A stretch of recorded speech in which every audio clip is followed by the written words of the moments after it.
semuanya. Aku ucapin selamat buat kalian yang udah lulus di IPB lewat jalur SNBP, SNBT, BUD, jalur PIN, ketua OSIS, dan lain-lainnya. Aku ucapkan selamat, congrats buat kalian semuanya. Terutama kalian bakal melewati masa PPKU ya di IPB, karena IPB itu menerapkan sistem pemerataan materi di tingkat pertama. Jadi kita akan belajar bahasa Inggris. Sebenarnya bahasa Inggris itu tidak terlalu gimana ya, soalnya nanti di departemen itu nggak akan ada lagi gitu. Jadi ini aku mau ngenalin gimana sih belajar mata kuliah bahasa Inggris di PKU IPB.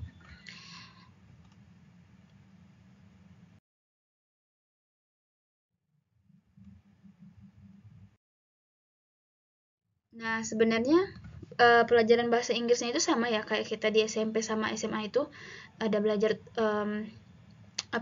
tenses itu, simple present, future, past, perfect, continuous, dan lain-lainnya.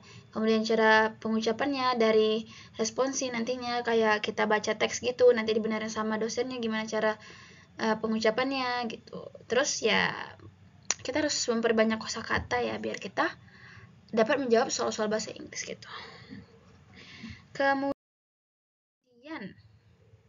oh iya, di matkul bahasa Inggris itu di pertemuan pertama itu palingan pengenalan dulu, kayak pengenalan dosennya siapa, terus selama satu semester itu bakal ngapain aja dari pertemuan 1 sampai pertemuan 14, dimana 1 sampai 7 itu adalah nanti dibatasi dengan UTS, kemudian 8 sampai 14 baru UAS gitu. Nah, kita seluruhnya wajib bikin tugas nih di pertemuan pertama itu. Kadang-kadang ada juga sih yang di pertemuan kedua yang bikin tugas ini. Tugasnya itu sama semua di kelas manapun, baik itu ST, SS maupun kelas internasional, nggak tahu sih ya. Pokoknya sama deh semuanya. Itu kita bikin video perkenalan singkat. Kalau nggak salah itu kurang dari 2 menit. Kurang dari 2 menit atau berapa gitu ya, pokoknya nggak terlalu panjang karena dia video singkat aja. Nah, satu tipsnya itu biar nilai kita itu bagus dan tinggi, kita tuh harus membuat subtitle dari video yang kita bikin. Kan sekarang itu ada CapCut ya, CapCut itu kan ada subtitle otomatisnya, jadi gunakan itu aja, pilih bahasa Inggris, kemudian tambahkan emoji kayak ya apa ya, love gitu, pokoknya elemen-elemen gitu deh, nama background yang mendukung dan pas juga dengan video dari kita, itu bakal menambah penilaian dari dosen gitu. Kemudian lanjut itu,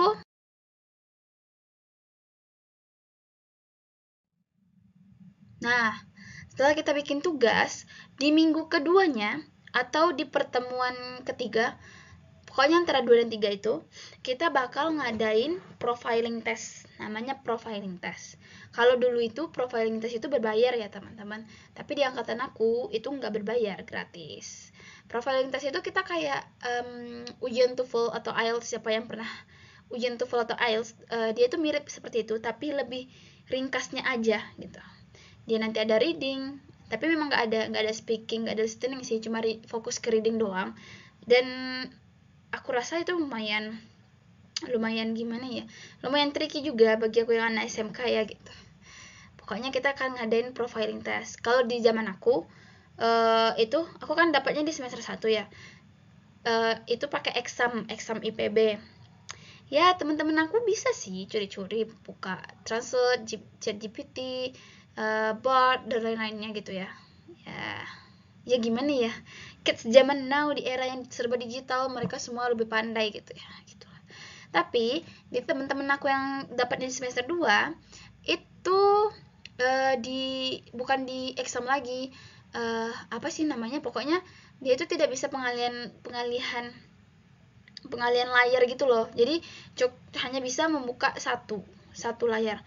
Tapi kalau nggak salah berbasis paper deh kalau nggak salah, nggak online lagi, secara offline kalau nggak salah profiling testnya di semester kedua. Mungkin di teman-teman berikutnya, di angkatan berikutnya, aku angkatan 60 berarti angkatan berikutnya 61 dan seterusnya, itu bakal paper juga, biar yang dari yang terjadi di di zaman aku yang semester 1 ya, pada yang nyuri buka ChatGPT sama Google Translate gitu. Dan bagaimana biar kita, oh ya, profiling test itu digunakan mengukur kemampuan kita. Jadi dosen itu lihat kalau kita memang udah dapat nilai bagus di profiling test, maka kita boleh skip nih pembelajaran bahasa Inggris. Dan kalian tahu bahasa Inggris itu adalah 3 SKS, 2 SKS untuk ini apa, kuliah, 1 SKS untuk responsi gitu. Jadi lumayan ya 3 SKS kita skip. Teman-teman aku ada skip, jujur deh aku nggak skip ya. Teman-teman aku yang skip itu dia bisa tidur, bisa istirahat, bisa bikin tugas yang lain, bisa ya enak deh, apalagi kalau pas ujiannya itu kan mereka udah bisa pulang, sedangkan kami harus tetap stay di IBB atau Bogor gitu. Soalnya bahasa Inggris tuh ujiannya paper, berbasis paper.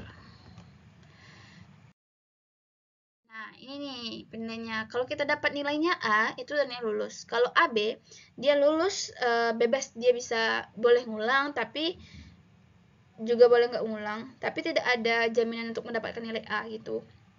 Kemudian B itu juga lulus, dan B ini boleh juga ngulang lagi. Maksud ngulang dalam hal itu bukan ujian ya, tapi dia ikut perkuliahan. Dan selama perkuliahan dia tuh tidak dijamin untuk mendapatkan nilai A. Jadi dia memang harus belajar giat untuk mendapatkan nilai A. Tapi kalau dia mau skip, cukup dengan nilai B, itu boleh-boleh aja. Kemudian kalau C itu ya udah nice try. Dan kalau D ya jelas ya, artinya gagal. Dan hasil profiling test itu di semester aku itu yang lulus aja keluar namanya, jadi yang nggak lulus nggak ada namanya gitu di dalam tabel nama gitu ya.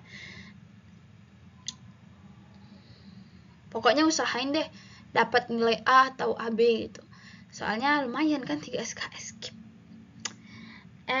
Dan gimana ya, saran aku kalau udah dapat B itu baik skip aja, jangan ngulang lagi. Soalnya kalau memang betulan kita nggak mampu di perkuliahannya itu, nilai kita bisa dapat D. Dan teman aku ada tuh yang dapat nilai B, tapi pas di akhir itu di EPBM-nya dapat nilai AB. Nah, itu. Kalau menurut aku sih skip aja. Kemudian, oh ya, satu lagi. Selain dari profiling test itu, siapa yang pernah TOEFL atau IELTS atau sertifikat bahasa Inggris yang bisa dipercaya lah, yang dikeluarkan oleh lembaga terpercaya gitu ya. Nah, itu jadi privilege bagi dia. Karena itu bisa dikonvers jadi SKS bahasa Inggris dengan syarat nilainya itu di atas rata-rata. Ya, aku lupa lagi kalau TOEFL itu berapa, kalau IELTS itu berapa. Pokoknya di atas 400 deh kalau TOEFL mah. Ya, pokoknya harus sesuai standar ya. Pokoknya harus di atas standar. Kalau di bawah standar ya sama aja, dia gagal gitu. Kemudian bagaimana ketika tidak punya sertifikat dan tidak lulus profiling test? Nah, jelas. Kita harus mengikuti perkuliahan bahasa Inggris itu dari pertemuan 1 sampai pertemuan 14. Yang mana nanti kita bakal ada sesi UTS dan UAS-nya. Itu tadi yang aku bilang, UTS dan UAS. Kalau di zaman aku itu ya, bahasa Inggrisnya itu pertengahan di antara dua matkul yang ujiannya online. Yang aturannya kita bisa di rumah, kan ujiannya online ya, tapi karena bahasa Inggris ini offline jadi nggak bisa, kita harus sampai di sini sampai si bahasa Inggris ini selesai. Dan teman-teman aku yang skip ya enak kan, udah bisa pulang karena ujian yang lainnya online gitu. Ya semangat aja lah ya kalau nggak lulus mah. Kalau menurut aku sih nggak apa-apa ya nggak lulus, aku jujur nggak lulus, tapi ilmu yang aku dapat itu jauh beda dari apa yang aku dapat di SMK sama SMP, karena memang beda. Dari tugas-tugasnya nanti juga lumayan banyak sih. Tugas video itu nanti ada, pertama itu introduction diri kita yang pertama tadi, kemudian nanti berkelompok itu pertama tentang conversation, yang kedua itu tentang asking and giving opinion. Asking and giving opinion ini boleh secara online gitu ya. Kalau kemarin itu aku bikinnya debat, ada deh nanti di YouTube, aku lihat aja. Kalau yang conversation aku juga ada nih di YouTube, aku cari aja kayak gitu contohnya. Kalau teman-teman mau cari relevan apa sih, contoh gitu ya, sebagai patokan aja, nggak terlalu perfect sih, tapi kita mencoba memberikan solusi gitu. Semangat aja deh pokoknya yang nggak lulus ini profiling test, asik aja sih, jangan terlalu tekanan batin gitu ya. Mikirnya gini aja, kan kita bayar UKT ya hitung-hitung kita nggak buang-buang duit lah, bayar dosen masa kita skip gitu. Bawa happy aja. Kemudian